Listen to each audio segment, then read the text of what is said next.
I believe that where your mum was trying to say we were similar is it's not that we had a problem, the authorities had a problem with us. They were our problem. Definitely, yeah. Yeah, with you and with me. Yeah, the authorities was our problem and we were their problem. Definitely, yeah. And we've grown up to try and combat that in our own individual ways. Yeah. Which has made us.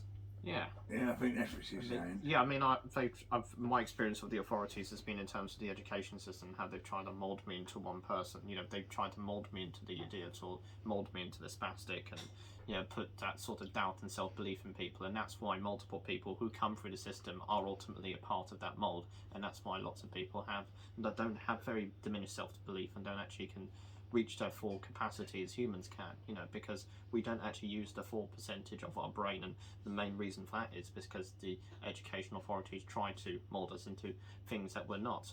Of course it's getting better now.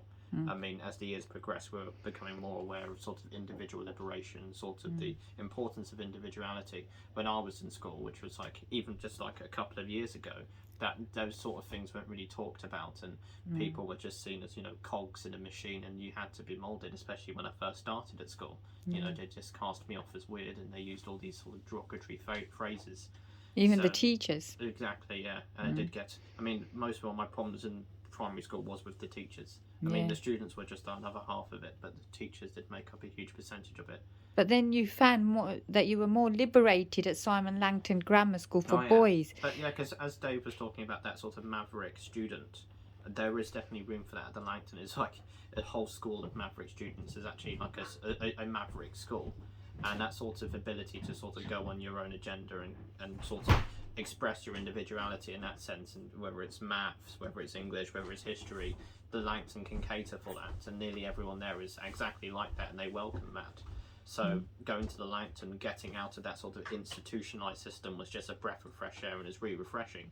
And I do believe that if there were schools like that in Dave's time, you know, when they didn't so much like sympathise with individuality, then I think we're going to have a lot more people in our world today who will be willing to use the full capacity of their brains and be more inquisitive about the world around them. How do you feel, Dave? Well, I agree with that, but I don't actually believe that they embrace individuality now. I think they're still frightened of it. In someone's gifts of individuality, but they're aware of it in the medical term and are more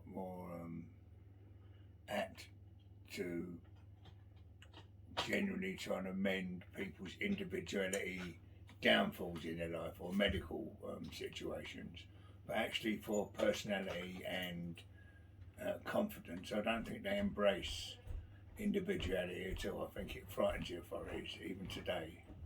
Yeah, they'd much rather people be sheep. I genuinely believe that. Yeah, they try and hide that because it'd be an embarrassing thing to say because morally it's not right. But individuality frightens people. In the army, they wouldn't want individuals. Yeah, they need yes sir, no sir. They need sheep. Yeah.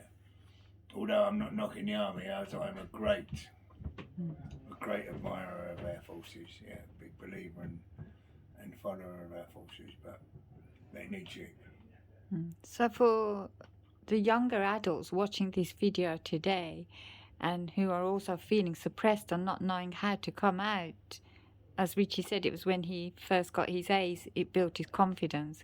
And yourself, Dave, it was when you actually got out the system and came out of yourself. What would you say as advice to them? Don't put your head above the pulpit and blame the system for your faults. Right? You know, you mustn't do that because you'll make yourself almost like an enemy of the state. Yeah, and you'll start getting things piled on your shoulders. So don't come out, but find, or if you know what your gift is, and please believe me, we have all got one. We've all got one. It might be hidden behind an autistic past, or might be hidden behind I don't know, but you've all got a gift. Find a way to express that, and slowly let people see the maverickness of your ways. Mm. Yeah, you might only be maverick in one certain walk of life or one certain trait. You might not be maverick in your whole "da-dan, get a load of me," as Richard isn't and I is. Yeah, I'm maverick in this. He's maverick in his knowledge. Yeah, that's wow. You know, two different aspects of life. Mm. But there must be. You must get your confidence. Confidence is everything. You must find someone or something or somehow to regain the confidence you've lost that is stopping you grow. So on the Stopping you days grow. when you feel low and you feel you just can't carry on because you're just so misunderstood. I'm sure you've both had those days. Yeah. Yeah. So Richie, when you've had that day, what have you done? Because this is a video to empower and help others. Yeah, and you're both two different generations now coming together, and just listening to you both talk, just shows how suppressed and hurt you've been and how you've had to really pull yourself through. So Richie, what would you say? What did you do at that hard time? Well, I think you sort of need those hard times to use as your fuel to actually become the beast in a certain sense.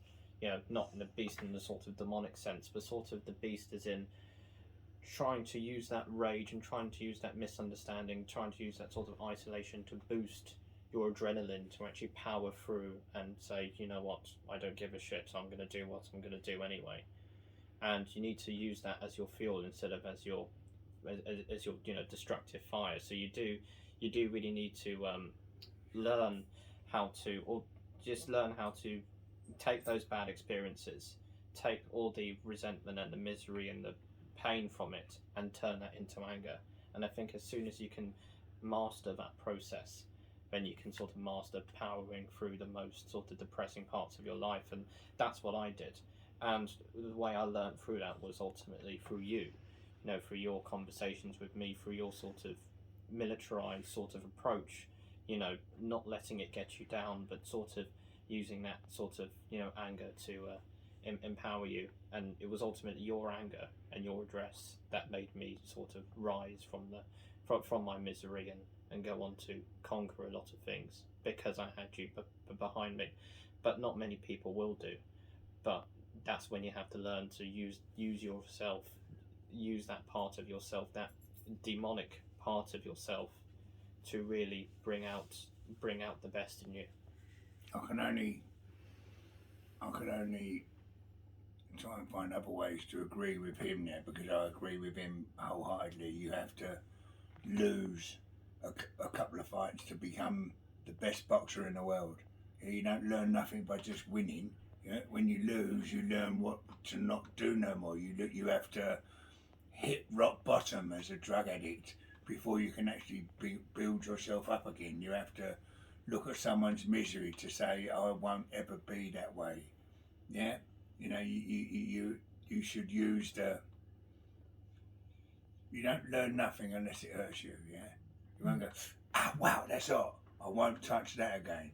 Yeah, you have to hurt a little bit to learn. I'm afraid most people will not be in the position that Richie was, where he would have you to support him and to look at and learn on a constant 24-hour-a-day basis for 18 years. He looked at you and learned the pain and experiences that you've had to live through. Yeah. Had you not had Richie, I think it might have got the better of you. Yeah. But because you had something to do it for and you would not allow it to do it to you, you have turned into the sort of person that you are, which is give you a perfect role model to be that. Yeah. Yeah, but most mums ain't that. No. And they've got to share their love with the husband, the other 4 kids, the work, the governor at work. She had you. Yeah. You had her. Yeah. And she would not allow them things that hurt her and made her angry to influence you. You actually learn from what she did to combat that, Yeah, and it made that. definitely. Yeah, I sucked out of it. I actually learned from her. I grew from knowing your mum. Yeah. Yeah, in a million different ways, and helped me in a million different walks of very, very unnice things that was happening to me at the time in my life. I lent on your mum. I've cried to your mum. Yeah, I have water coming out of my eyes, tried to talk to me like she does for a living to other people, to enlighten their life, or to bend it round the right way again, because it's all falling off rails. Right? I have done that with your mum in things that were the most hurtful, shattering things that were in my life. I was with your mum. Yeah, you know, my son being murdered, my wife leaving me, you understand what I mean? Yeah. Big things that are life-changing situations that whoever you are, whatever you are, and whatever persona you're trying to let the world see, you need a little bit of help to stay on the rails. Yeah. She done it for me. Definitely. Yeah, so you living with it 24 hours a day for how many years you was has definitely made that. And you being able to recognise it and then tell her and tell that camera that is what did it. I learned from what hurt you. Wow, how clever is that? Yeah, definitely. Yeah, I hurt from what I learned from what hurt you. Yeah. Beautiful. It's real. Yeah, definitely. Yeah, and right. God's honest truth, right. Yeah, definitely. Yeah. But I think it's also important when you're going through those times is also to have a very good, you have a sense of humour. I think that's what I didn't know, and why I sort of faltered in the previous times is because I didn't have that sort of a sense of humour to fall back on. But now over the times, when I sort of encountered different parts from different cultures in the media and stuff, I've learned to sort of develop that sense of humour and use that sense of humour to sort of stride my way through the dark times. And having a dark sense of humour has helped me a lot, and able to sort of project myself out of that scenario and able to sort of satirise. I hate to go cut right now, but I'll go open the front door.